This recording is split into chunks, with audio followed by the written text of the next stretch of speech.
ನನ್ನೆಲ್ಲ ಪ್ರೀತಿಯ ಸ್ನೇಹಿತರಿಗೂ ನಮಸ್ಕಾರ. ಸ್ನೇಹಿತರೆ, ಇದೇ ಸೋಮವಾರ ಸೆಪ್ಟೆಂಬರ್ 22ನೇ ತಾರೀಕಿನಿಂದ ನವರಾತ್ರಿ ಪ್ರಾರಂಭವಾಗುತ್ತಲಿದೆ. ಈ 9 ದಿನಗಳ ಕಾಲ ನಾವು ದುರ್ಗಾದೇವಿಯನ್ನು 9 ರೂಪದಲ್ಲಿ ಆರಾಧಿಸುತ್ತೇವೆ. ನಮ್ಮ ಮನಸ್ಸಿನ ಕೋರಿಕೆಗಳು ಹಾಗೂ ಕುಟುಂಬದ ಶ್ರೇಯಸ್ಸಿಗಾಗಿ ಈ 9 ದಿನಗಳು ನಾವು ಮಾಡುವಂತಹ ಪೂಜೆ ತುಂಬ ವಿಶೇಷವಾಗಿರುತ್ತದೆ. ಈ 9 ದಿನಗಳಲ್ಲಿ ನಾವು ಯಾವ ದಿನ ಯಾವ ದೇವಿಯ ಆರಾಧನೆಯನ್ನು ಮಾಡಬೇಕು, ಆ ದೇವಿಗೆ ಅಂದು ವಿಶೇಷವಾಗಿ ಯಾವ ನೈವೇದ್ಯ ಮತ್ತು ಹೂಗಳ ಅರ್ಪಣೆಯನ್ನು ಮಾಡಬೇಕು, ಇದರಿಂದ ನಮಗೆ ಸಿಗುವಂತಹ ಫಲಗಳೇನು ಎಂಬುದರ ಬಗ್ಗೆ ಸಂಪೂರ್ಣ ಮಾಹಿತಿಯನ್ನು ನಿಮ್ಮೊಂದಿಗೆ ಹಂಚಿಕೊಳ್ಳುತ್ತಿದ್ದೇನೆ. ಸೆಪ್ಟೆಂಬರ್ 22 ಸೋಮವಾರ ಶೈಲಪುತ್ರಿ ದೇವಿಯನ್ನು ಆರಾಧಿಸುವಂತಹ ದಿನ. ಈ ದಿನದ ಬಣ್ಣ ಬಿಳಿಯಾಗಿರುತ್ತದೆ. ಈ ದಿನ ದುರ್ಗಾದೇವಿ ಅತಿ ಹೆಚ್ಚು ಇಷ್ಟಪಡುವಂತಹ ದಾಸವಾಳದ ಹೂವನ್ನು ನೀವು ಅರ್ಪಣೆ ಮಾಡಬೇಕು. ದಾಸವಾಳದ ಹೂವು ಸಿಗದಿದ್ದ ಪಕ್ಷದಲ್ಲಿ ಕೆಂಪು ಬಣ್ಣದ ಯಾವುದೇ ಹೂಗಳನ್ನಾದರೂ ಅರ್ಪಿಸಬಹುದು. ಈ ದಿನ ನಾವು ನೈವೇದ್ಯಕ್ಕಾಗಿ ತುಪ್ಪ ಹಾಗೂ ತುಪ್ಪದಿಂದ ಮಾಡಿರ್ತಕ್ಕಂತಹ ಯಾವುದೇ ಪ್ರಸಾದವನ್ನಾದರೂ ದೇವಿಗೆ ಅರ್ಪಣೆಯನ್ನು ಮಾಡಬಹುದು. ಇದನ್ನು ಮಾಡುವುದರಿಂದ ಎಲ್ಲ ರೋಗಗಳು ದೂರವಾಗುತ್ತವೆ ಮತ್ತು ಉತ್ತಮ ಆರೋಗ್ಯದ ಆಶೀರ್ವಾದವನ್ನು ನಾವು ತಾಯಿಯಿಂದ ಪಡೆಯಬಹುದು. ದೇವಿಯ 2ನೇ ರೂಪವಾಗಿ ಬ್ರಹ್ಮಚಾರಿಣಿ ದೇವಿಯನ್ನು ಪೂಜೆ ಮಾಡಲಾಗುತ್ತದೆ. ಈ ದಿನದ ಬಣ್ಣ ಬಂದು ಕೆಂಪು. ಬ್ರಹ್ಮಚಾರಿಣಿ ರೂಪದಲ್ಲಿರುವಂತಹ ಪಾರ್ವತಿ ದೇವಿಯು ಕಠಿಣ ತಪಸ್ಸನ್ನು ಮಾಡಿ ಶಿವನನ್ನು ಮದುವೆಯಾದಳು. ಈ ದಿನ ಸೇವಂತಿಗೆ ಹೂವನ್ನು ಅರ್ಪಣೆ ಮಾಡುವುದರಿಂದ ತಾಯಿ ದೇವಿಯು ಭಕ್ತರಿಗೆ ದೀರ್ಘ, ಶಾಂತಿಯುತ ಮತ್ತು ಶುದ್ಧ ಜೀವನವನ್ನು ಅನುಗ್ರಹಿಸುತ್ತಾಳೆ. ಹಾಗೆಯೇ ಅವರ ವೈವಾಹಿಕ ಜೀವನವೂ ಕೂಡ ಚೆನ್ನಾಗಿರುತ್ತದೆ. ಬ್ರಹ್ಮಚಾರಿಣಿ ದೇವಿಯು ಈ ಪ್ರಪಂಚದ ಅಚರ ಮತ್ತು ಸ್ಥಿರ ಅಂಶಗಳನ್ನು ಬಲ್ಲವಳಾಗಿದ್ದಾಳೆ. ಈ ದಿನ ತಾಯಿಗೆ ಸಕ್ಕರೆ ನೀಡುವುದು ಮಂಗಳಕರವೆಂದು ಪರಿಗಣಿಸಲಾಗಿದೆ. ಈ ಭೋಗವನ್ನು ನಾವು ನೀಡುವುದರಿಂದ ಕುಟುಂಬದಲ್ಲಿ ಸಂತೋಷ, ಶಾಂತಿ ಉಳಿಯುತ್ತದೆ. ಹಾಗೆ ಅವಿವಾಹಿತರು ಉತ್ತಮ ವಧುವರರನ್ನು ಪಡೆಯುತ್ತಾರೆ. 3ನೇ ದಿನದಂದು ಚಂದ್ರಘಟಾ ದೇವಿಯನ್ನು ಪೂಜೆ ಮಾಡಲಾಗುತ್ತದೆ. ಈ ದಿನದ ಬಣ್ಣ ಬಂದು ರಾಯಲ್ ಬ್ಲೂ, ಅಂದರೆ ನೀಲಿ ಬಣ್ಣದ ಬಳಕೆಯನ್ನು ಮಾಡಬೇಕು. ಈ ದಿನ ಕಮಲದ ಹೂಗಳನ್ನು ಅರ್ಪಣೆ ಮಾಡುವುದರಿಂದ ಸಂತೋಷ ಮತ್ತು ದೀರ್ಘಾಯುಷ್ಯವನ್ನು ದೇವಿ ಕರುಣಿಸುತ್ತಾಳೆ. ಈ ದಿನ ನಾವು ತಾಯಿಗೆ ಹಾಲು ಅಥವಾ ಹಾಲಿನಿಂದ ಮಾಡಿರತಕ್ಕಂತಹ ಯಾವುದೇ ವಸ್ತುಗಳನ್ನಾದರೂ ನಾವು ಅರ್ಪಣೆಯನ್ನು ಮಾಡಬಹುದು. ಇಲ್ಲಿ ಹಾಲು ಸಕ್ಕರೆಯನ್ನಾದರೂ ಇಡಬಹುದು, ಇಲ್ಲದಿದ್ದರೆ ಅದರ ಜೊತೆಗೆ ಬಾಳೆಹಣ್ಣಿನ ರಾಸಾಯನವನ್ನು ಸೇರಿಸಿ ಕೂಡ ನಾವು ಮಾಡಬಹುದು. ಇಲ್ಲ ಹಾಲಿನಿಂದ ಮಾಡಿರ್ತಕ್ಕಂತಹ ಶಾವಿಗೆ ಖೀರು, ಸಬ್ಬಕ್ಕಿ ಪಾಯಸ ಈ ಥರ ಕೂಡ ನಾವು ನೈವೇದ್ಯವನ್ನಾಗಿ ಮಾಡಬಹುದು. ದುರ್ಗಾದೇವಿಯ 4ನೇ ರೂಪವಾಗಿ ಕೂಷ್ಮಾಂಡ ದೇವಿಯನ್ನು ಪೂಜಿಸಲಾಗುತ್ತದೆ. ಈ ದಿನದ ಬಣ್ಣ ಬಂದು ಹಳದಿ. ಈ ದಿನ ವಿಶೇಷವಾಗಿ ದೇವಿ ಮಲ್ಲಿಗೆ ಹೂವನ್ನು ಇಷ್ಟಪಡುತ್ತಾಳೆ. ಇದರಿಂದ ಬುದ್ಧಿಶಕ್ತಿ, ಶಕ್ತಿ ಮತ್ತು ಒಳ್ಳೆಯ ನಿರ್ಧಾರವನ್ನು ತೆಗೆದುಕೊಳ್ಳುವಂತಹ ಒಂದು ಮನೋಭಾವನೆಯ ದೃಢತೆಯನ್ನು ಬೆಳೆಸುತ್ತಾಳೆ. ಈ ದಿನ ತಾಯಿಗೆ ನಾವು ಮಾಲ್ಪೋವವನ್ನು ಅರ್ಪಣೆಯನ್ನು ಮಾಡಬೇಕು. 5ನೇ ದಿನದಂದು ಸ್ಕಂದ ಮಾತಾ ದೇವಿಯನ್ನು ಪೂಜಿಸಲಾಗುತ್ತದೆ. ಈ ದಿನದ ಬಣ್ಣ ಬಂದು ಹಸಿರು ಬಣ್ಣ. ಈ ದಿನ ವಿಶೇಷವಾಗಿ ದೇವಿಗೆ ನಾವು ಹಳದಿ ಹೂಗಳ ಅರ್ಪಣೆಯನ್ನು ಮಾಡಬೇಕು.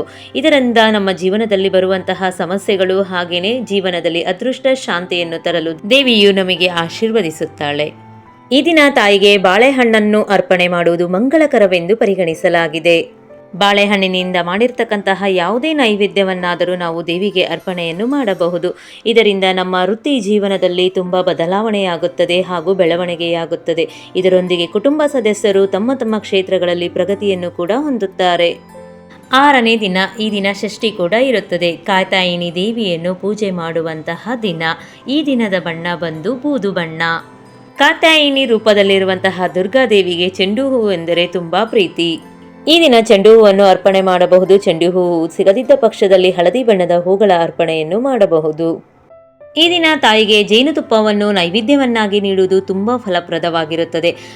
ಹೀಗೆ ಮಾಡುವುದರಿಂದ ಸೌಂದರ್ಯ ಪ್ರಾಪ್ತಿಯಾಗುತ್ತದೆ ಮತ್ತು ತಾಯಿ ಭಗವತಿ ಕೂಡ ಸಂತೋಷಗೊಳ್ಳುತ್ತಾಳೆ. 7ನೇ ದಿನ ಸಪ್ತಮಿ, ಕಾಳರಾತ್ರಿ ದೇವಿಯನ್ನು ಪೂಜೆ ಮಾಡುವಂತಹ ದಿನ. ಈ ದಿನದ ಬಣ್ಣ ಬಂದು ಕೇಸರಿ. ಈ ದಿನ ದೇವಿಗೆ ನಾವು ಕೃಷ್ಣ ಕಮಲದ ಹೂಗಳ ಅರ್ಪಣೆಯನ್ನು ಮಾಡಬೇಕು. ಇದರಿಂದ ಯಾವುದೇ ಭಯವಿಲ್ಲದೆ ಜೀವನದಲ್ಲಿ ಅಡೆತಡೆಗಳಿಲ್ಲದಂತೆ ನಾವು ಜೀವನವನ್ನು ಸಾಗಿಸಲು ಆಶೀರ್ವದಿಸುತ್ತಾಳೆ. ಈ ದಿನ ತಾಯಿಗೆ ಬೆಲ್ಲ ಹಾಗೂ ಬೆಲ್ಲದಿಂದ ಮಾಡಿರ್ತಕ್ಕಂತಹ ಯಾವುದೇ ನೈವೇದ್ಯವನ್ನಾದರೂ ಅರ್ಪಣೆಯನ್ನಾಗಿ ಮಾಡಬಹುದು. ಹಾಗೆ ಇದರೊಂದಿಗೆ ಎಲ್ಲರಿಗೂ ಪ್ರಸಾದ ರೂಪದಲ್ಲಿ ಇದನ್ನು ವಿತರಿಸಬೇಕು. ಇದರಿಂದ ಶತ್ರುಗಳಿಂದ ನಾವು ಮುಕ್ತಿಯನ್ನು ಪಡೆಯಬಹುದು. ಹಾಗೆ ತಾಯಿ ನಮ್ಮ ಕುಟುಂಬದ ರಕ್ಷಣೆಯನ್ನು ಮಾಡುತ್ತಾಳೆ. 8ನೇ ದಿನ ಅಷ್ಟಮಿ, ಮಹಾಗೌರಿ ದೇವಿಯನ್ನು ಪೂಜಿಸುವಂತಹ ದಿನ. ಈ ದಿನದ ಬಣ್ಣ ಬಂದು ನವಿಲು ಬಣ್ಣ ಅಥವಾ ನೇರಳೆ ಬಣ್ಣವನ್ನು ಕೂಡ ನಾವಿಲ್ಲಿ ಬಳಕೆಯಾಗಿ ಮಾಡಬಹುದು. ಈ ದಿನ ಮಹಾಗೌರಿಗೆ ಮಲ್ಲಿಗೆ ಹೂಗಳು ಅಥವಾ ಬಿಳಿ ಬಣ್ಣದ ಯಾವುದೇ ಹೂಗಳ ಅರ್ಪಣೆಯನ್ನು ನಾವು ಮಾಡಬಹುದು. ಈ ದಿನ ತಾಯಿಗೆ ತೆಂಗಿನಕಾಯಿಯನ್ನು ಅರ್ಪಣೆ ಮಾಡಬೇಕು. ಹಾಗೆ ತೆಂಗಿನಕಾಯಿಯಿಂದ ಮಾಡಿರ್ತಕ್ಕಂತಹ ಯಾವುದೇ ಪ್ರಸಾದವನ್ನಾದರೂ ನಾವು ನೈವೇದ್ಯವನ್ನಾಗಿ ಮಾಡಬಹುದು. ಕೊಬ್ಬರಿ ಹೋಳಿಗೆ ಆಗಿರ್ಬೋದು, ಕೊಬ್ಬರಿ ಉಂಡೆ ಆಗಿರ್ಬೋದು, ಕೊಬ್ಬರಿ ಮಿಠಾಯಿ ಯಾವುದನ್ನಾದರೂ ನಾವು ಮಾಡಬಹುದು. ಅದರೊಂದಿಗೆ ಈ ದಿನ ತೆಂಗಿನಕಾಯಿಯನ್ನು ದಾನ ಮಾಡುವುದು ತುಂಬ ಮಂಗಳಕರವೆಂದು ಪರಿಗಣಿಸಲಾಗಿದೆ. ಮಾಡುವುದರಿಂದ ಅಂದಿನ ಇರತಕ್ಕಂತಹ ನಮ್ಮ ಮನಸ್ಸಿನ ಕೋರಿಕೆಗಳನ್ನು ತಾಯಿ ಈಡೇರಿಸುತ್ತಾಳೆ. 10ನೆಯ ದಿನ ಸಿದ್ಧಿದಾತ್ರಿ ದೇವಿಯನ್ನು ಆರಾಧಿಸುವಂತಹ ದಿನ. ಈ ದಿನ ಗುಲಾಬಿ ಬಣ್ಣದ ಬಳಕೆಯನ್ನು ನಾವು ಮಾಡಬೇಕು. ತಾಯಿ ಸಿದ್ಧಿದಾತ್ರಿ ದೇವಿಗೆ ಚಂಪಾ ಪುಷ್ಪಗಳೆಂದರೆ ತುಂಬಾ ಒಲವು.